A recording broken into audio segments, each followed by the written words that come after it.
hay un encapsulamiento.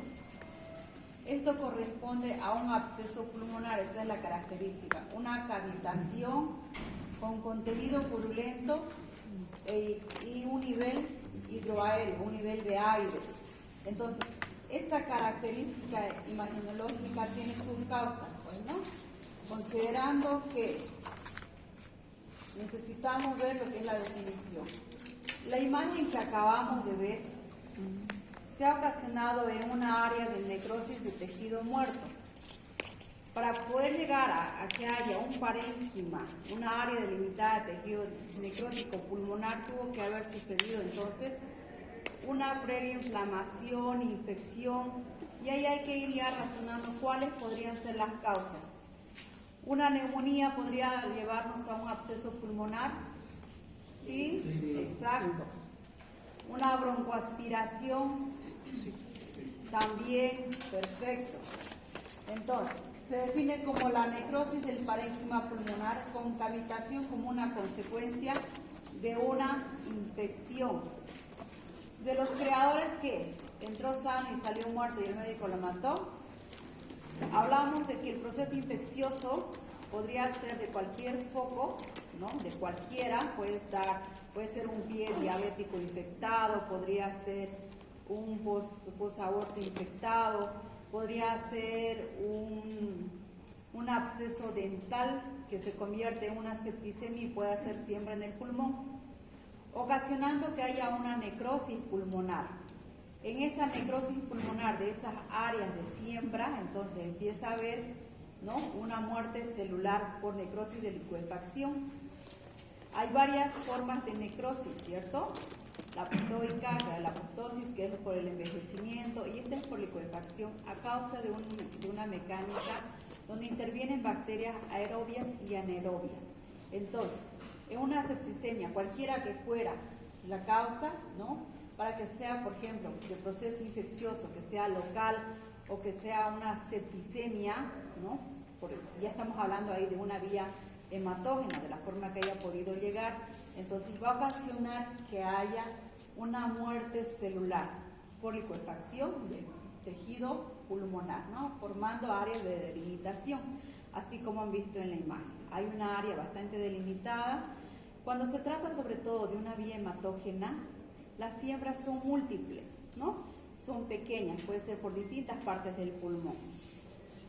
En cambio, cuando son de focos neumónicos, mayormente son distintos, son variados. Ahora, si fuera de una broncoaspiración hace mucho, ¿en qué posición ha estado el paciente? Si ha estado de decúbito lateral, de prono o de supino, ¿no? ¿En qué posición ha estado para que el contenido de aspiración, a qué área pulmonar va a poder acomodarse para que ocasione una infección? Un paciente que esté en decúbito supino, o sea, con la boca para arriba, ¿no?, decúbito prono es con la boca para abajo. Entonces, si es que está echado y está inconsciente y se está broncoaspirando, está vomitando y nadie lo ha auxiliado, entonces ese contenido de vómito va a entrar hacia el pulmón. ¿Y dónde se va a alojar con mayor frecuencia por gravedad? ¿En la parte anterior o en la parte posterior? En la parte posterior, exacto. Entonces vamos a ver abscesos en formación, si sigue su evolución a llegar a un absceso en la parte posterior, con preferencia las áreas posterosuperiores del pulmón. El absceso del pulmón es una infección pulmonar supurativa, ¿ya? Porque hemos hablado de una necrosis tipo de licuefacción que provoca la destrucción del parénquima pulmonar. Puede haber uno o más cavidades, mayor de 2 centímetros, por lo general. Habitualmente con un nivel hidroaéreo, ¿listo? Tanto en una tomografía como en una radiografía de tórax vamos a ver con esas características. Solo que a diferencia de los cortes que llega a ser de una tomografía y una radiografía, entonces vamos a poder determinar en una tomografía por los cortes que son transversales, ¿cierto? Más cortes finos, vamos a poder ver ubicación precisa. En cambio, la radiografía no nos da, ¿cierto?, ese tipo de ubicación. Simplemente nos muestra imágenes en un corte. En cambio, la tomografía nos muestra cortes distintos y nos ayuda a ubicar si está en la área anterior, si está en la área posterior, ¿no? La lesión, concepto, la lesión necrosóica habitada del parénquima pulmonar general de origen infeccioso, ¿no? El nivel hidroaéreo tiene un material purulento. Con contenido en el interior de la lesión se encuentra salida a través del árbol bronquial. Llega a tener salida, o sea, empieza a romper las paredes de la cavidad, teniendo salida a los bronquios más cercanos. Ya por eso es que dentro de su clínica va a haber expectoración purulenta, fétida, a lo que le vamos a llamar por la gran cantidad vómica, ¿ya? Son como unos vómitos abundantes, 10 cc, 20 cc, verdosos, fétidos, sumamente fétidos. A veces se suelen resolver, ¿no?, por esa salida, porque ya se exterioriza, es como un drenaje, absceso drenado, absceso curado, como se habla en cirugía, ¿cierto? Pero en muchas ocasiones no. Por eso es que va a necesitar entonces, para poder extraer ese proceso infeccioso, un proceso quirúrgico, ¿no? Y eso ya le vamos a ir llamando por su nombre. Dentro de la clasificación, entonces, vamos a clasificar según como llega a presentarse, primarios, secundarios. Los primarios, sobre todo, son en personas que no tienen una comorbilidad, que sobre todo se da por un mecanismo de aspiración. En cambio, las secundarias llega a ser con pacientes con un proceso de comorbilidad, que tienen una enfermedad paralela. Y ahí habla según la cronología del tiempo, ¿no? Agudos, crónicos. Agudos menos de 2 semanas, crónicos mayor de 2 semanas. En función al microorganismo patógeno responsable. En relación a lo patógeno, nosotros tenemos muchas bacterias que las vamos a dividir en aerobias y anaerobias, que son dependientes de oxígeno, las aerobias, las no dependientes de oxígeno, anaerobias. Dentro de nuestro organismo tenemos una gran flora bacteriana, empezando de lo que es la saliva, la orofaringe, que está en relación a los procesos de broncoaspiración. Entonces, no tenemos una saliva estéril, ¿no? Está lleno de bacterias, de la flora bacteriana, del Streptococcus viridans, de la Moraxella, que un paciente que está con una inmunidad estable no va a ocasionar absolutamente nada. Pero si es un paciente con alteración del estado de conciencia y se broncoaspira, sí puede hacer una siembra para que se pueda ocasionar una neumonía, necrosis y la formación del absceso pulmonar. Bien, los primarios, entonces les dice aspiración de microorganismos de la orofaringe y suceden en pacientes previamente sanos. ¿Qué tipo de pacientes se podrían aspirar? Podrían broncoaspirarse. Entonces ya vamos razonando, vamos haciendo una clasificación. Una persona que esté en un estado de inconsciencia, causas de inconsciencia. Traumatismo craneoencefálico, el famoso TEC, ¿no? Por cualquier causa. Caídas, golpes, accidentes de tránsito, accidentes de moto, cualquier causa que ocasione una depresión del estado neurológico. ¿Qué otras cosas? Anestesia. Anestesia, ¿sí? También, claro que sí. Los niños. ¿Otra causa? Los bebés. Los infantes. Ya, sí, claro que sí. A veces tienen vómitos explosivos por procesos infecciosos. Vamos razonando. ¿Qué otras causas podría llevar a una inconsciencia? Intoxicación alcohólica, ¿no? Intoxicaciones por cualquier otra sustancia, depresiones por benzodiazepinas, los famosos pildoreados que llegan, ¿cierto? Que no se acuerdan dónde los pildorearon, pero que estaban bien y no estaban haciendo nada. Es frecuente. Entonces, todas esas causas hay que ir viendo y nosotros tenemos que ir reportando. Secundarios, procesos subyacentes que favorecen como neoplasia, broncopulmonares, abscesos. Es frecuente, hemos hablado de lo que ha sido el tabaquismo, ¿cierto? Los enfisemas, entonces hay un alto riesgo de que puedan tener neoplasia. de que puedan tener carcinomas pulmonares. Entonces, alrededor de eso, como está obstruyendo las vías respiratorias, empieza a originarse condensaciones, y no solo por un cáncer pulmonar primario. O sea, primario quiere decir cuando se origina netamente en una área específica, pero puede ser también porque haya sido un cáncer de mama, ¿no? Que haya vía hematógena, ido la célula neoplásica hacia el pulmón, se haya alojado, haya hecho una metástasis pulmonar y alrededor hacer condensaciones. Nosotros sabemos que no respiramos un aire estéril, no respiramos un aire estéril, es un aire contaminado, pasa por la orofaringe donde tenemos bacterias anaerobias, entonces, y son pacientes inmunodeprimidos, entonces es frecuente que lleguen a tener abscesos pulmonares, ¿listo?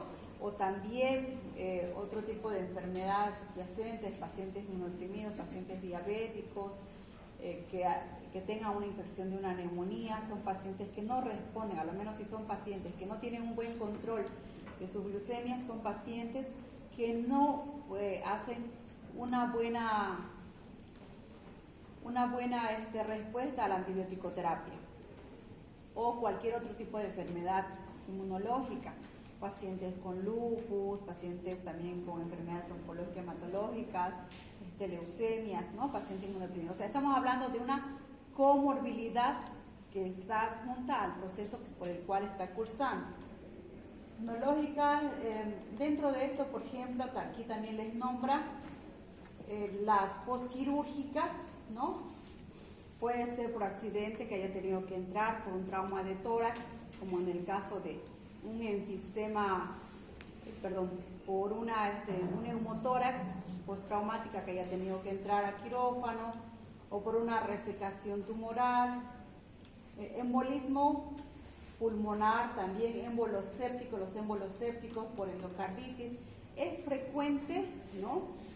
Cuando hay las amigdalitis, la faringitis, que las bacterias que nosotros tenemos pueda infectar lo que son las válvulas tricuspidias. Por eso es que hay en cardiología que vamos a llevar las insuficiencias y las estenosis valvulares, ¿cierto? De causa bacteriana, y ahí empieza el origen.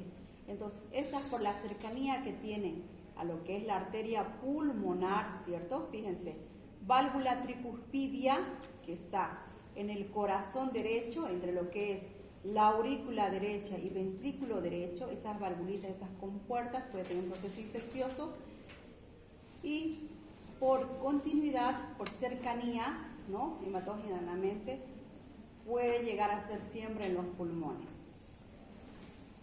Émbolos sépticos, cualquier proceso infeccioso cuando hay una septicemia, ¿no? También, cualquiera que sea la causa. Ahí hablamos de un proceso infeccioso, de una sepsis foco genitourinario, sepsis foco digestivo, ¿no? Sepsis foco dental. Podría ser cualquier foco que se haya hecho, que haya llegado a tener que circular la sangre por la severidad del cuadro. Ahí tenemos otras imágenes, aquí una gráfica, fíjense, una cavitación con paredes bien delimitadas. En alguna literatura les dice que la parte interna tiene bordes irregulares, tiene un contenido de materia y a la vez contenido de aire. Y en una radiografía lo vamos a ver con una área delimitada, de paredes delimitados, y podemos ver aquí abajo, ¿no? Radiopaco, está más grueso que el borde superior contenido. Entonces, esto les dice, va a abrirse a un bronquio cercano cuando ya evoluciona, porque son tejidos laxos, son tejidos que están sensibles, ya empiezan a ser más delgados con la infección, entonces se llegan a abrir, empieza entonces a ver vómito. Aquí se ve con mucho más contenido purulento. Y en estas placas, ven que haya en este corte de placas, en esta imagen, ven que hay alguna otra imagen posterior, no, ¿verdad? Porque la foto solo nos da de una imagen axial, exacto. Aquí en un corte post-mortem, fíjense, ya bastante condensada la materia purulenta. Bien, dentro de lo que es la etiopatogenia, entonces vamos a ver las vías, ¿listo? Vía respiratoria, vía hematógena. Ahí nos falta una tercera que es por continuidad, ¿listo? Por continuidad. La vía respiratoria, entonces, aspiración de material séptico.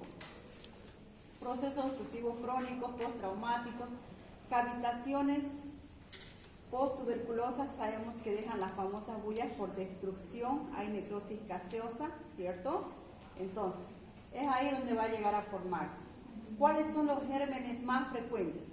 Klebsiella, estamos con el Haemophilus influenza, Pseudomonas, estamos con las bacterias gram positivas, Staphylococcus aureus, Staphylococcus pneumoniae, perdón, Streptococcus pneumoniae. Ahora, las anaerobias, sobre todo, son las que están en la orofaringe, ¿no? O en la otorrinofaringe. Ahí vamos a hablar de los Streptococcus del grupo Viridae, las corinobacterias, Moraxella catarralis. Estas son las más frecuentes, ¿listo? Son las más frecuentes. Siempre tiene que ir acompañado con la clínica. Bien, puede solo haber colonizado y el cultivo pueda que solo le salga positivo por la gran cantidad, pero si es que ya se suma el tos, la expectoración, ya nos vamos lanzando para un diagnóstico más preciso. Ahora, las de vía hematógena, las que les iba hablando anteriormente, se da por septicemia, los émbolos sépticos. Émbolos asépticos, los infartos pulmonares, ¿no? Los infartos pulmonares les puede dar por obstrucciones de cualquiera de las arterias, les puede dar por obstrucciones, por cualquier causa que se pueda obstruir un vaso, ¿no? Sobre todo arterial, un infarto pulmonar, porque un vasito arterial está en un lugar específico, a diferencia de un sistema vascular venoso. Septicemia por Staphylococcus, endocarditis infecciosa, osteomielitis, ¿no? Las infecciones en los huesos, causas varias, traumas, también vía hematógena que haya llegado. Sobre todo, entonces hablamos acá de la septicemia, pues, ¿no? De la septicemia por cualquier foco infeccioso que tenga. En la patogenia, entonces, habla de los mecanismos de cómo ha llegado el proceso infeccioso. Entonces vamos a nombrar la diseminación broncógena de las vías respiratorias, diseminación hematológica o hematogénica, neumonía necrotizante, complicaciones de un traumatismo pulmonar, la extensión directa de una infección extraparenquimatosa, procesos granulomatosos isquémicos. En esta, la tercera, antes que se me pase esta placa, la de continuidad, vamos a hablar por la cercanía de los tejidos que llegan a infectar por la cercanía hacia el pulmón. Sobre todo nos nombra a los abscesos subfrénicos, tanto izquierdo como derecho. Los abscesos subfrénicos llegan a ser, obviamente, abscesos, ¿no? Formaciones de quistes de pus, de secreción purulenta, que están por debajo del diafragma.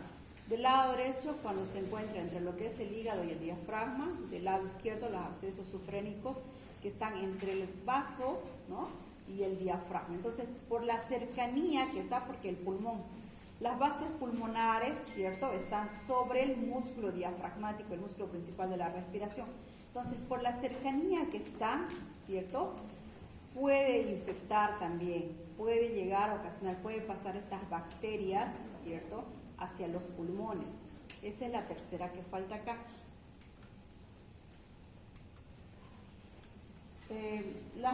Absceso pulmonar, los principales factores de riesgo, ¿ya? Dentro de los factores de riesgo, entonces, nombramos alteraciones del nivel de conciencia, ¿cierto? Ya hemos nombrado, entonces, ahí, alcoholismo, abuso de drogas, fármacos sedantes, hipnóticos, anestesia, epilepsia. Dentro de esos, de verdad que llega, de acuerdo a veces a la fecha, hartas intoxicaciones alcohólicas, hartísimas al hospital, a la emergencia. Alteraciones de la inervación y del control muscular, de la faringe, laringe y del esófago. Hay bastante alteración en estos cánceres de lengua, cáncer de lo que son las cuerdas bucales. Entonces, el hecho de que haya una parálisis de los nervios laringeos, por ejemplo, ocasiona una falta de lo que es el pasaje de aire o una falta de lo que es la mecánica de la depresión de la glotis, de la epiglotis, perdón. Entonces, eso puede hacer un pasaje de aspiración de todo cuerpo extraño o de todo tipo de comidas en este caso. Trastorno neurológico, pérdida del reflejo glótico. Ahí entra lo que acabo de nombrar. Anomalías de la boca de las vías respiratorias superiores. A este grupo entra las sepsis dentales, gingivitis, sinusitis, tumores laringeos.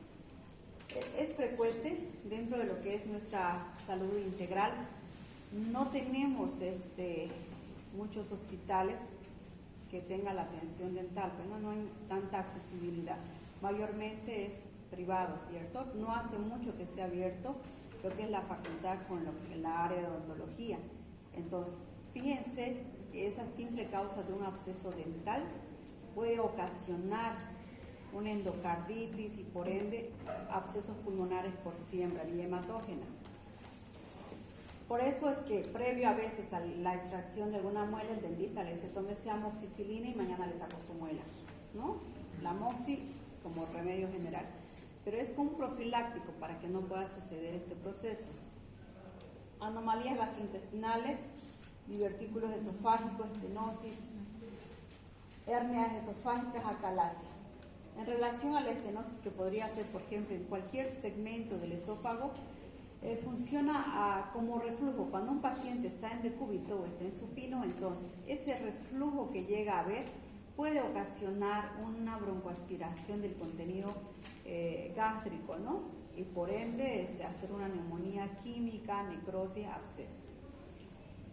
Instrumentalización de las vías aéreas, intubación, traqueostomía, broncoscopía. En relación a la intubación, es importante toda la mecánica de asepsia, antisepsia que se tiene que utilizar, pero no siempre se logra cumplir. Son 3 pacientes que están con necesidad de intubación y usted solo tiene 2 tubos. O sea, no puede por nada del mundo tener que desechar un tubo orofaringeo, y eso nos pasa en nuestro medio, en pleno centro, en plena ciudad, en un hospital de tercer nivel. No hay más material, o farmacia está cerrada por inventario, todas las otras farmacias de afuera, o paciente no tiene recursos, y no siempre se logra llegar a intubar porque a veces hay dificultad por las famosas Mallampatis, ¿cierto? O cuellos altos, no se llega a intubar en una primera instancia, o se llega a intubar a lo que son las vías digestivas. Entonces, ese tubo ya se llegó a contaminar, pero usted necesita, y empieza primero, salvar órganos, salvar lo que es sistema y hacer todo la primera medida de salvataje. Entonces, ¿va a volver a intubar con ese tubo? Sí. Puede hacer posterior a eso coberturas antibióticas y más cuestiones, pero ya es una forma de una contaminación. Probablemente en una primera instancia haya hecho todo lo que es la asistencia, pues no de higiene, pero en una segunda, si es que no hubo una buena intubación, entonces una adecuada intubación va a tener que volver a utilizar, porque no hay más material, no por eso se va a morir el paciente, ¿no? Pero fíjense,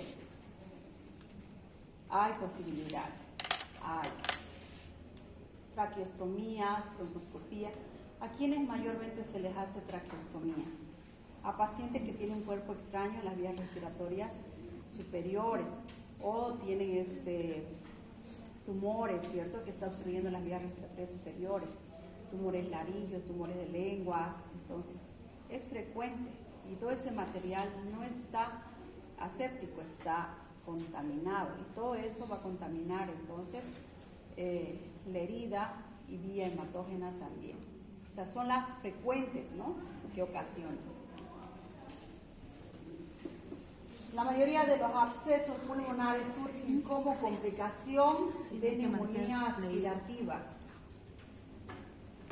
La mayoría de los abscesos pulmonares surgen como complicación de una neumonía aspirativa.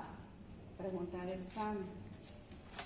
y están causados por bacterias anaerobias procedentes de la cavidad oral, presentes a nivel de las caries o grietas gingivales, ¿cierto?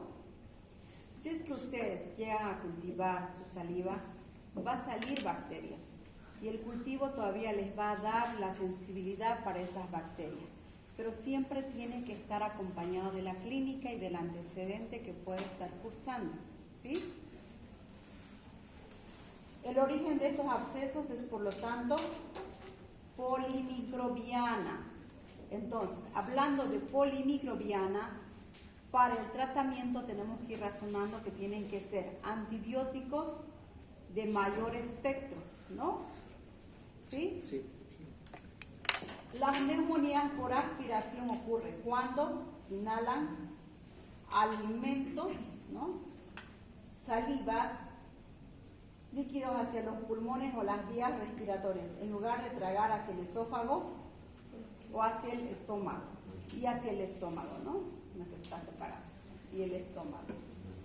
Entonces, la forma aspirativa es la más frecuente. Y fíjense, la gente que espero que más adelante tengamos una farmacia con mayor capacidad de razonamiento, y esto les dejo de trabajo para la gente que pueda hacer salud pública, ¿no? Que son los encargados de llenarnos las farmacias en los servicios de salud. No contempla lo que es la prevención. Paciente que haya cursado por una aspiración, una intoxicación alcohólica, y ya se ha broncoaspirado, no contempla la farmacia para darle los antibióticos que tiene que utilizar. Entonces el paciente se tiene que comprar, ¿no? Considerando esta mecánica, ya tenemos que iniciar como profiláctico con antibióticos, pero no contempla lo que es la prevención de uso de medicamentos antibióticos dentro de este proceso. Y es polimicrobiana, ¿no? Entonces, aspirativa. Tercera vez que repito. La mayoría de los abscesos pulmonares surgen como complicación de una neumonía aspirativa. O también le llaman neumonía química. Fíjense entonces en relación a lo que es la periodontitis crónica o la gingivitis, ¿no? Un diente sano, la periodontitis, abscesos dentales. Entonces, todo esto es frecuente. Ahí nos sumamos a lo que es por aspiración. Tenemos nosotros una gran comunicación de la orofaringe, la rinofaringe, hay una área común, ¿cierto? Que es inevitable, por eso es que dentro de lo que es el orificio del ingreso al esófago y como también a la glotis tráquea están a la misma altura anatómica, ¿ya? Están a la misma altura.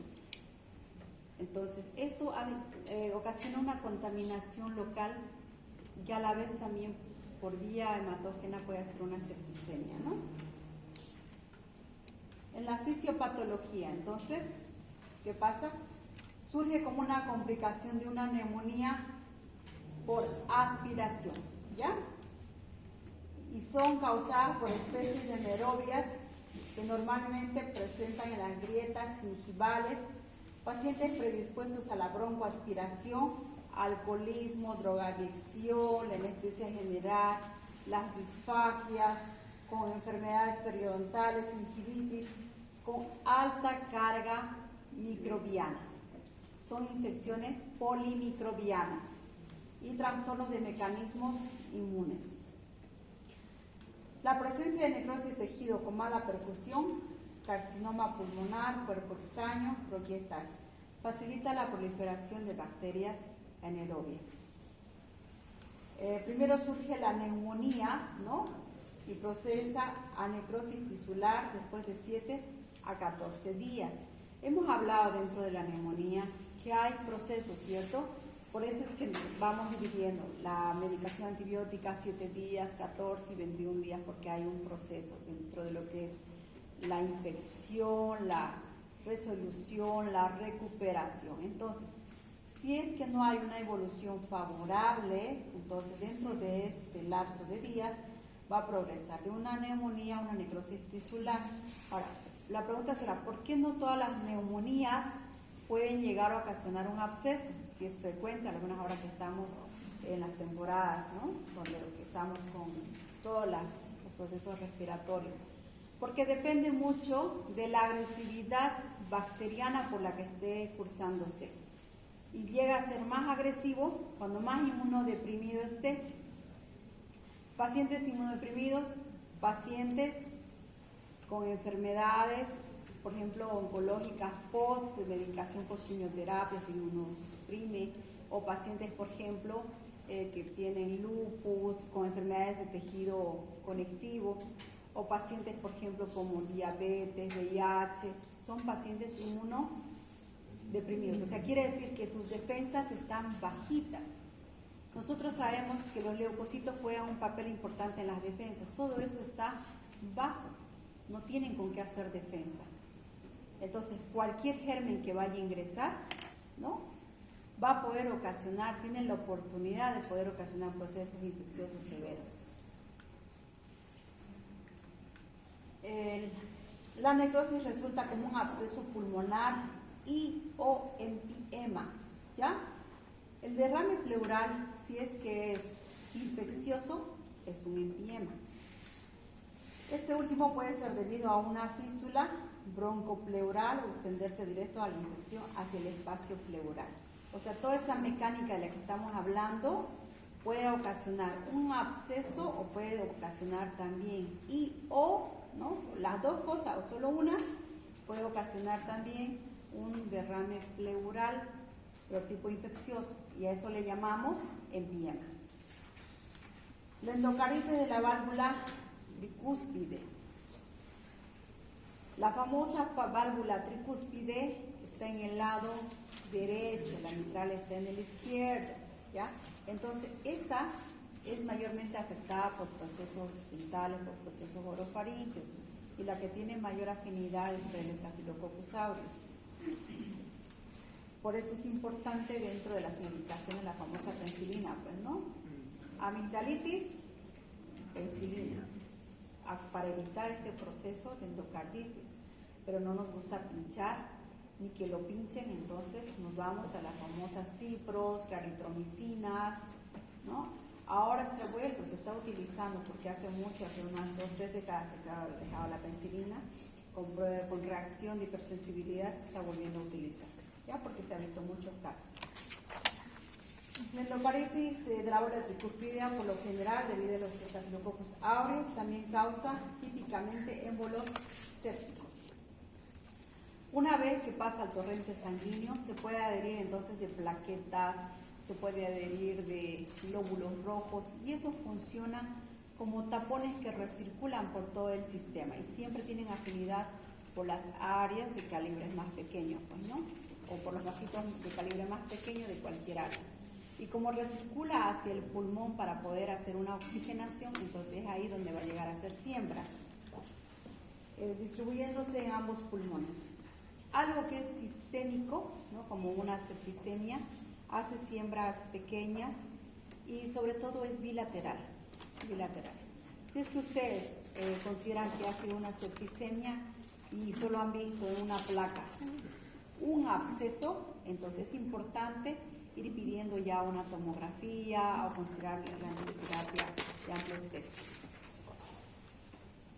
El mismo modo de supurativo puede ser abdominal, las tromboflebitis, ¿no?, las tromboflebitis, jugador, atlético, su trauma en el pie, repito, de los creadores que entró vivo y salió muerto y el médico lo mató, ¿no?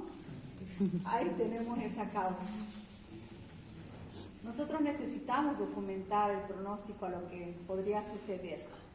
Cuando más documentación se pueda hacer, mucho mejor. Lo que cuenta es lo que está escrito, lo que no está escrito no cuenta. Yo pensaba, yo creía, no. Entonces una tromboflebitis, y escribe, ¿no?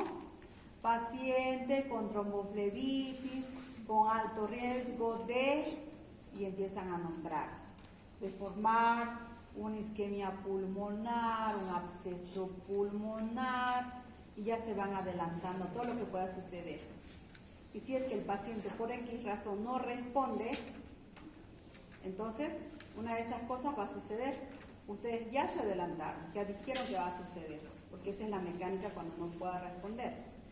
Ya les he hablado de que no hay un antibiótico exclusivo para cada persona, es un antibiótico general para todos. Tenemos varios, pero es general, ¿cierto? No hay, somos millones de personas, no hay millones de antibióticos. Entonces pueda que esa persona sea el 1 de 1.000.000, probablemente el 10 responda y él sea el de 10, el 1 que no responda. Entonces necesitamos hacer la documentación.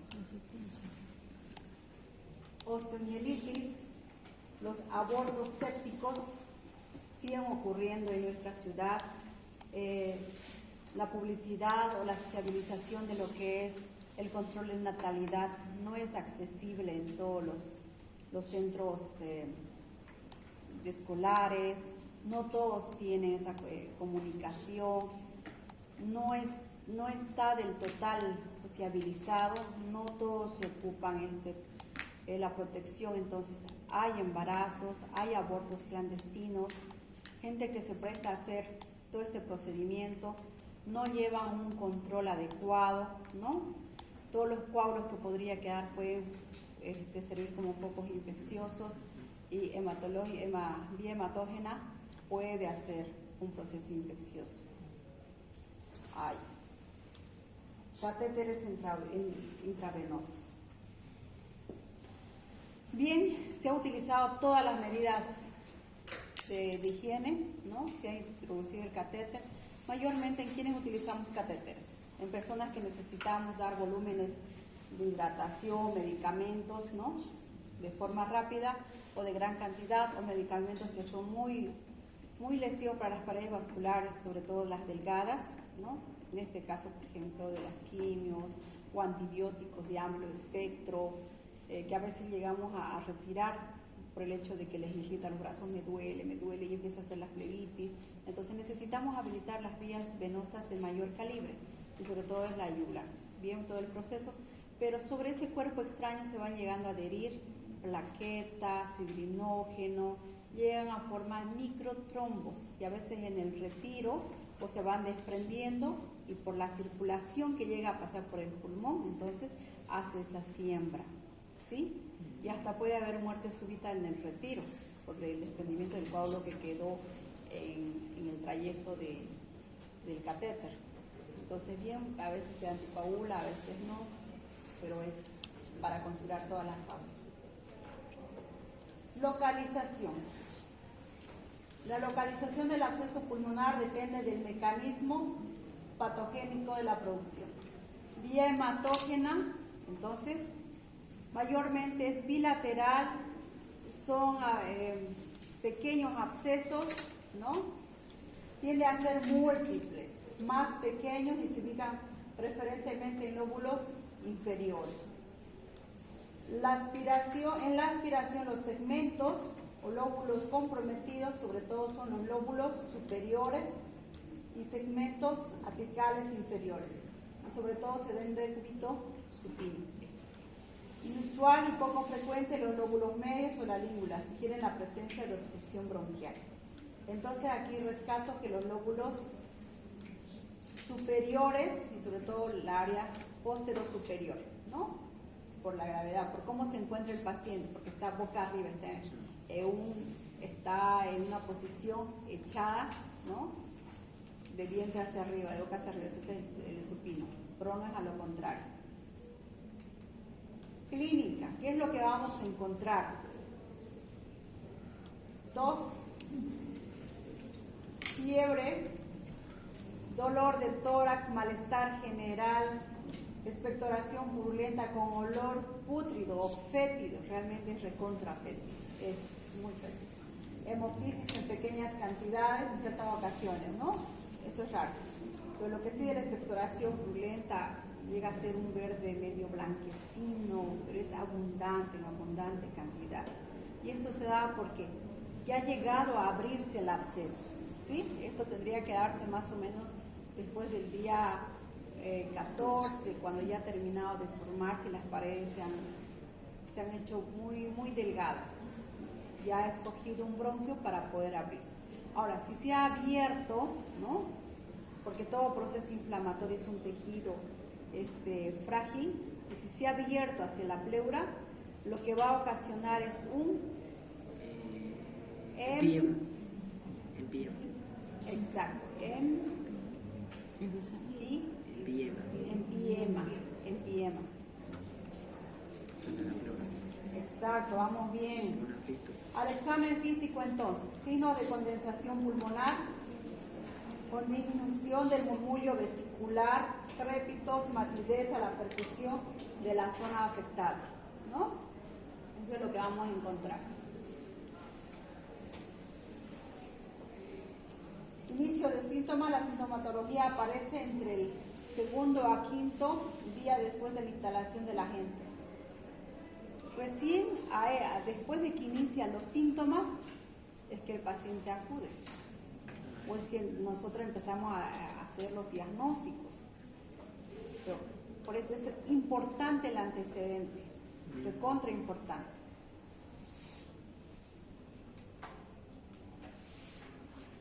Agudo menos de 2 semanas, crónico después de 2 semanas. En la primera instancia entonces vamos a tener escalofríos, fiebre, tos no productiva y dolor de tórax, ¿ya? Cuando ya llega a ser más crónico, entonces aumenta todos estos síntomas, hay disnea, ¿no? Sensación subjetiva de falta de aire, cianosis, sobre todo es una cianosis distal, ¿ya? 2 tipos de cianosis. Sobre todo, hay los 2 tipos de cianosis, pero sobre todo la distal. La cianosis central es en relación a lo que ustedes van a poder ver, unos labios azules, las mucosas, ¿no? Lo que son los pabellones de la oreja que estén más azulados. En cambio, la distal, en relación a lo que son los pulpejos de los dedos, las manos, fíjense ese azulcito, es interesante. Tos productiva, purulenta, fétida, repito, fétida, la famosa vómica, hemoptoica, que puede modificarse en la posición del paciente. Es más o menos esta coloración verde interesante. Ahora, ¿cómo vamos a hacer el diagnóstico? Se basa en el cuadro clínico subjetivo, la presencia de los factores de riesgo, ¿no? Si lo traen al paciente a las 2 de la mañana y le dicen es un paciente que convulsionó y justamente estaba comiendo, ¿no? Entonces ya vamos, ¿no? Ya vamos pensando. El examen radiológico del tórax confirma el diagnóstico. Pregunta de examen. ¿Cuál es el examen que confirma el diagnóstico de absceso pulmonar de un paciente que estaba convulsionando en la Seoane después de comer un pollo? ¿Algo así? Muerte lenta. Lo ideal es la identificación del microorganismo causal, pero es muy difícil de conseguir por lo que es polibacteriano, ¿ya? Últimamente se está utilizando estos métodos de ampliación que sale en 2 horas el cultivo, pero no nos registra las bacterias pequeñas. Entonces, y al ser polimicrobacteriano solo nos va a dar lectura de las bacterias de más tamaño, ¿no? Entonces es importante, bueno, eso es de una ayuda de una primera instancia, pero cultivar en las plaquitas, en los abgares, para que pueda hacer su famosa siembra y sepamos qué bacteria es importante, es más sensible. Las bacterias anaerobias son particularmente difíciles de aislar. ¿Por qué serán difíciles de aislar las anaerobias? Porque en un medio con oxígeno mueren. Porque no tiene que haber oxígeno. Sí, sí, sí. ¿Alguien dice lo contrario? Las bacterias anaerobias son particularmente difíciles de aislar. Aquí dice su compañero por la falta de oxígeno, acá probablemente tenga que ver la falta de oxígeno. ¿Alguien dice lo contrario? Crecen en un medio sin oxígeno. Perfecto, justamente por eso, porque son dependientes, porque crecen en un medio sin oxígeno. Una vez que uno los lleva a una área oxigenada, a poder extraer una muestra, automáticamente van a ir destruyéndose. Por eso, el dentista, cuando les hace una curación, aparte de hacer una irrigación con agua, ¿qué es lo que les pone? ¿Qué es lo que inicia? ¿Qué mecánica? Les da un poquito de aire, ¿cierto? ¿Sí? Cierto. Es para matar las bacterias anaerobias, para poder destruir, ponerle oxígeno a esas bacterias. Ya vamos bien. Todos los pacientes con absceso pulmonar se realizan hemocultivos, ¿ya? Cultivo de esputo y si es así conviene los líquidos pleurales. Repito, cultivos de esputo. Ok. No hay consenso en cuanto a la utilidad del fibrobroncoscopio con lavado broncoalveolar por el hecho de que es un método invasivo, pues, ¿no? Si estamos hablando de un absceso y como es difícil poder hacer la siembra, entonces muchas veces porque no se llega a hacer, no llega a tener una buena respuesta a los antibióticos, se llega a extraer mediante un lavado broncoalveolar, pero a la vez es muy contradictorio, pues, ¿no? Bien puede contaminar o bien también podría obtenerse la muestra. Entonces, doctorita, la respuesta sería, ¿cuál es el examen que confirma el acceso pulmonar por broncoaspiración? Esa es la pregunta, ¿verdad? Y la respuesta sería hacer un hemocultivo. No, el examen radiológico. Examen radiológico. Examen radiológico. Examen radiológico. O sea, una es la mecánica de cómo pudo llegar, entonces la frecuencia es la mayor cantidad de causas que por qué se pudo haber ocasionado un absceso pulmonar es mediante una aspiración. Y ahora puede que no haya sido aspiración, ¿no? Pero ya tiene el absceso. ¿Cómo vamos a poder confirmar?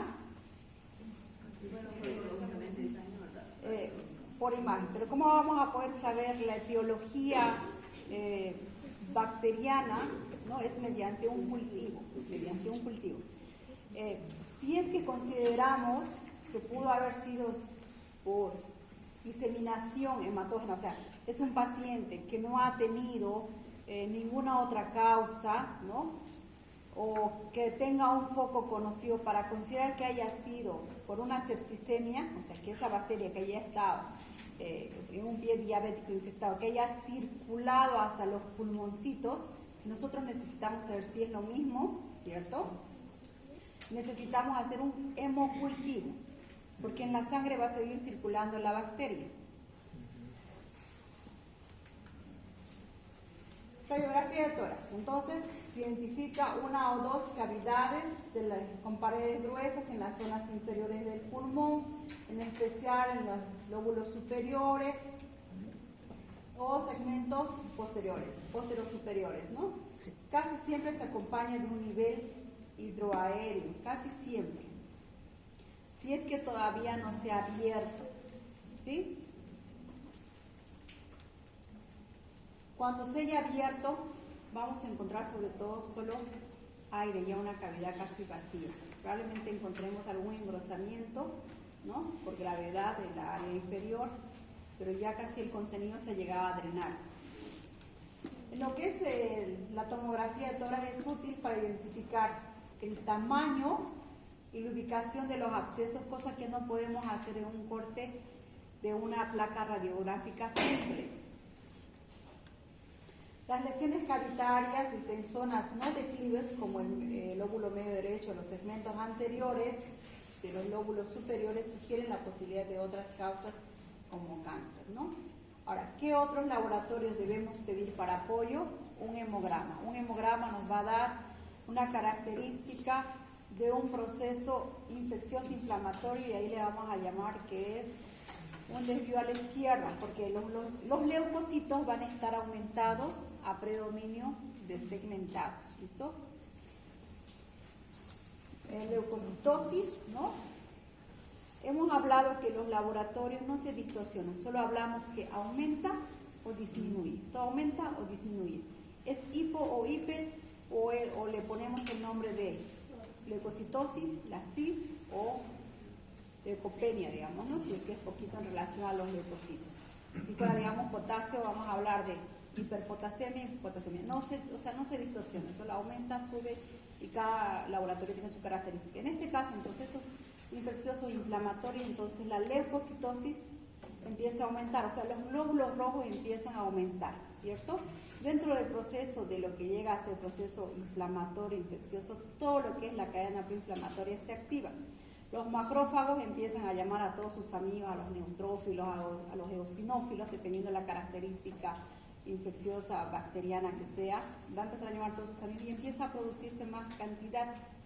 Y se empieza a producir más cantidad de estos que se encargan de combatir a los procesos infecciosos de los glóbulos blancos, que son los leucocitos. Entonces, en la sangre, al hacer un examen hematológico, lo vamos a encontrar en mayor cantidad, ¿sí? Pero como todas estas bacterias también consumen oxígeno, dependiendo de la bacteria que sea, y el oxígeno se encuentra en los glóbulos rojos, va a producir una eritrosedimentación, el mismo proceso infeccioso, ¿ya? Entonces va a haber una eritrosedimentación aumentada, puede haber anemia, aceleración de la velocidad de eritrosedimentación globular. Cultivo con antibiograma de secreciones, expectoración, determina el germen y la sensibilidad antibiótica. Es mandatoria la clínica, por si acaso, ¿sí? Ahora, ¿qué tenemos con el cultivo? Bien, de acuerdo al centro o al laboratorio que ustedes pidan, no les van a testar, o sea, no les van a hacer la prueba de todos los discos antibióticos. O sea, ya se desarrolló la bacteria en el agar, en el medio de cultivo para saber qué bacteria es, pero solo le ponen, dependiendo por ese laboratorio, pueden colocarle 5 hasta 10 discos de antibióticos, o sea, 10 posibilidades de antibióticos. Pero no sabemos si el antibiótico 11 sea mucho más sensible. Si ustedes iniciaron con un antibiótico que saben que es de amplio espectro y al cual no le hicieron la test, pueden continuar dependiendo de la evolución del paciente, pero eso lo tienen que escribir y justificar, ¿no? No se rota antibiótico pese a que no está dentro del testeo del cultivo, porque el paciente tiene buena evolución, ¿sí? Eso nos da, ahora, ¿cuándo tendríamos que cambiar? ¿Cuándo tendríamos que rotar? Cuando hay una mala evolución del paciente. Entonces eso ya es una guía, ¿listo? Para que nosotros podamos encaminarnos con los tratamientos. O a veces, pese a que no llegue el cultivo, bien, tenemos los de 2 horas que no todo es accesible, no tenemos tanta accesibilidad.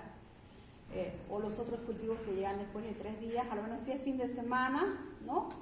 Por ejemplo, va a llegar lo que es el feriado del jueves. ¿Qué van a hacer los centros que van a cultivar el día miércoles?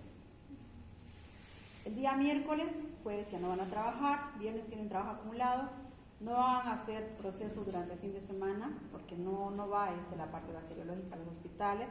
Entonces, esa prueba le va a salir después de 4 o 5 días. Si el paciente tiene un proceso infeccioso, ustedes no van a esperar que llegue el cultivo. Tienen que empezar con un antibiótico de amplio espectro, ¿sí? Que haga cobertura sobre varias bacterias, sobre varios gérmenes. Y recién de que llegue, que va a ser los 4 o 5 días, seguramente lo van a lecturar el lunes, y van los 4 o 5 días, no lo van a dejar choquearse al paciente, ¿no? Por un foco séptico. Eso es una línea. Si es que el paciente ya a las 24 o 48 horas va deteriorándose, pueden rotar, ¿sí? Sin cultivo, pueden rotar. El cultivo es un guía para saber qué germen es, ¿no? Las radiografías, entonces, aquí vemos un absceso pulmonar que todavía no ha llegado a tener un pasaje de lo que son las vías bronquiales. Todavía tenemos el nivel hidroaéreo, tenemos bastante, ¿no? Fíjense el nivel como una rayita entre el negro y el blanco, entre el mal y el bien, que está bastante delimitado. Nivel hidroaéreo por la cantidad de aire que tiene, la cápsula, ¿cierto? Sí. Y la condensación. ¿Será que después, detrás de esto, en esta área, hay otro pequeño? No sabemos, ¿no? Es un corte sagital, entonces para eso nos sirve la tomografía. Aquí está mucho más bonito, es mucho más grande. Fíjense, todo el nivel hidroaéreo. Aquí hay una línea bien rectita. Sí, y aquí sería la condensación. Y esta parte les dice del área de condensación va a ser mate, ¿no? Y en esta área tendremos que entonces, fíjense, aquí no hay pulmón, aquí no hay tejido pulmonar, no hay parénquima, es solo aire. A la percusión va a ser Timpánico. perfecto porque es vacío, ¿no? Aire vacío. Y aquí va a ser mate. Y se va a escuchar murmullo vesicular abolido. Perfecto. Aquí también abolido. En todo este segmento entonces murmullo vesicular abolido.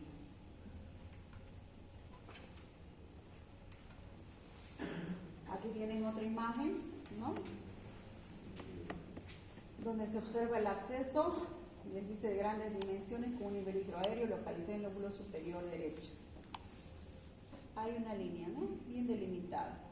Si ustedes se fijan alrededor, está muy próximo a lo que es la pleura visceral, la pleura parietal. Si es que esto no llega a abrirse, ¿no? Fíjense, a lo que es los bronquios, probablemente tal vez se llegue a abrir por la cercanía a lo que es la pleura. Tenemos una tomografía que seguramente en una radiografía no lo vamos a ver de la misma forma, son pequeños, mayormente cuando son varios y pequeños les habla la literatura que se trata de bacterias anaerobias, ¿ya? Y ese es su nivel hidroaéreo, ¿no? Las condensaciones, las escalas de grises son bien homogéneas, tanto para lo que es la escala negra, negrita, fíjense, y también para lo que es el blanco, ¿no? Bastante homogéneo, parejo, les quiero decir, que es bastante parejito. Hay una condensación, pues, ¿no? Tratamiento.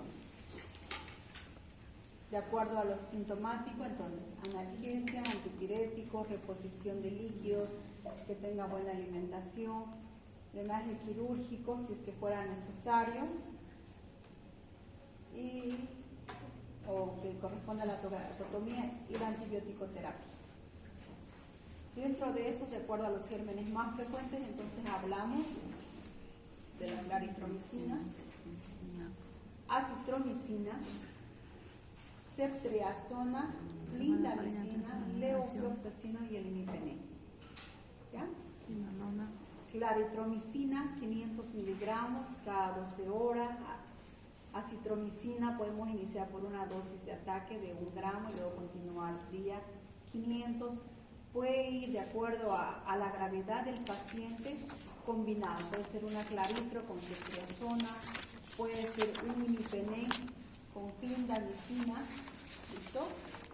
Dependiendo de la gravedad, entonces ustedes escogen la vía. Clindamicina con imipenem, o podría ser imipenem con levofloxacino, es una antibioticoterapia combinada, de acuerdo a la gravedad. Hay muchos pacientes polimedicados, inmunodeprimidos, que una sola medicación de amplio espectro no va a tener una buena respuesta, entonces ya se hace una combinación.